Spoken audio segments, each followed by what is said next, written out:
Everybody, today I'm going to present about my imagined animal.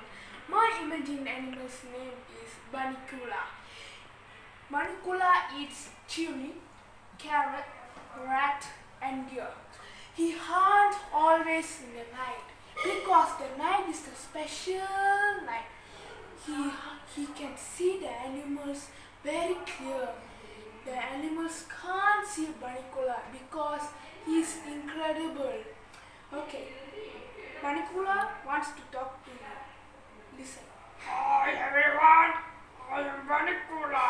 Ha ha ha ha. Okay, he has white color of body and wings and hair like a rabbit and tooth like vampire.